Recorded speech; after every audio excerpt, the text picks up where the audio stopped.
সবাইকে জানাই আন্তরিক সালাম ও শুভেচ্ছা। দেশ ও দেশের বাইরে থেকে, দেশে ও বিদেশে যে সকল ভাই বোনেরা আমাদের এই ভিডিওটি দেখছেন তাদেরকে আবারও অভিনন্দন জানাই। আজ আমরা আপনাদের মাঝে আরও একটি নতুন ভিডিও এনেছি, আর এই ভিডিওতে থাকছে নতুন নতুন কিছু ইনফরমেশন। আর এগুলো জানতে হলে পুরো ভিডিওটি জুড়ে আমাদের সাথে থাকুন। আমাদের ভিডিওগুলো ভালো লাগলে লাইক দেবেন, কমেন্ট করবেন ও শেয়ার করবেন।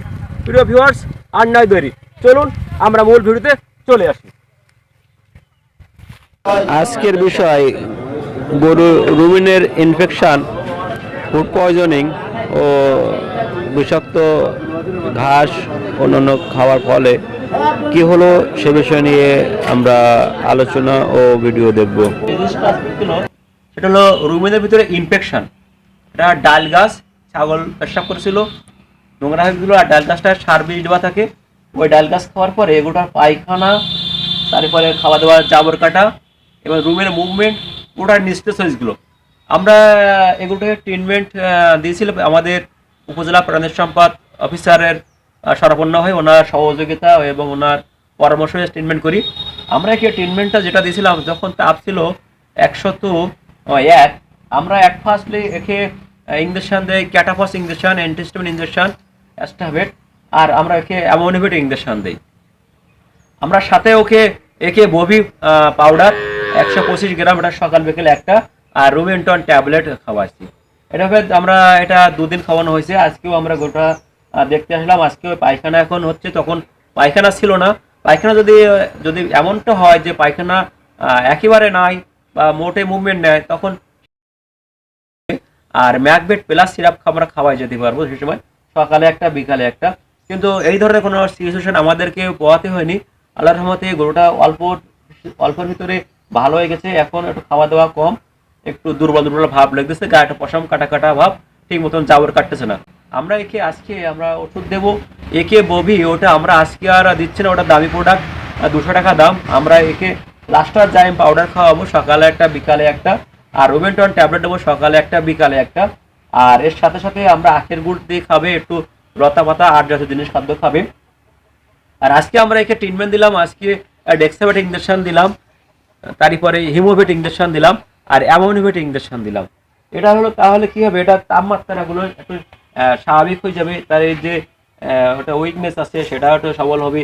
তারপরে এই রোগ প্রতিরোধ ক্ষমতার জন্য আমরা একে আরও সাপোর্টেডে একটু সুস্থ হলে আমরা একে বায়োগার্ড ট্যাবলেট, বায়োগার্ড পাউডার আমরা কন্টিনিউ 5 থেকে 7 দিন খাওয়াবো এবং লিভার টনিক খাওয়াতে হবে। তারপরে আমরা যখন আরও একটু স্ট্রংলি হবে, তখন আমরা ডিওয়ার্মিং করবো, এটা কৃমিনাশক ঔষধ দিয়ে আরও চিকিৎসা দেবো।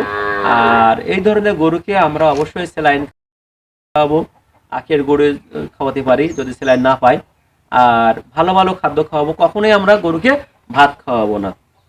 আর আমরা বিশেষ করে গরুদেরকে খাওয়াবো গমের ভুসি, সয়াবিন খোল, সরিষার খোল, ডালের ভুসি, ছোলার ভুসি, মুগের ভুসি, চিটে গুড়, লবণ, এগুলো আমরা ভালো ভালো খাওয়াবো। এগুলো আমরা সাধারণত 4টের পরে দেবো না, কারণ এই সময়টাই গরুর নাড়াচাড়া কম থাকে। ওইটা যদি আমরা খাওয়ানো হয় তাহলে দেখা যাবে ওর হজম শক্তিটা কমে যাবে। এই জন্য আমরা 4টের আগে এগুলো খাওয়াই নেবো। আর সকালে একটা টাইম খাওয়াবো, আমরা দুপুরে একটা টাইম খাওয়াবো। আর একটা গরুকে সবসময় কিন্তু খাওয়া দেওয়া যাবে না, টাইমলি খাওয়া দেওয়া লাগবে। আমি সকালে একবার দিলাম, দুপুরে একবার দিলাম, বিকালে একবার দিলাম, রাত্রে একবার। এখন তো আমাদের খামারিরা অনেকে কি করে, সারাদিনের জন্য এমন খাদ্য দেয় দুপুর পর্যন্ত খাওয়া লাগে, সবসময় চাওয়াতে থাকে। কিন্তু না, এটা করা যাবে না। গরু নির্দিষ্ট একটা খাওয়াবো, সেটা খাওয়ানোর পর পুরোই যাবে, তারপরে সে অটোমেটিক যেন রুমেন্টন করতে পারে, জাবর কাটতে পারে, জন্য আমাদের টাইম দেওয়া লাগবে।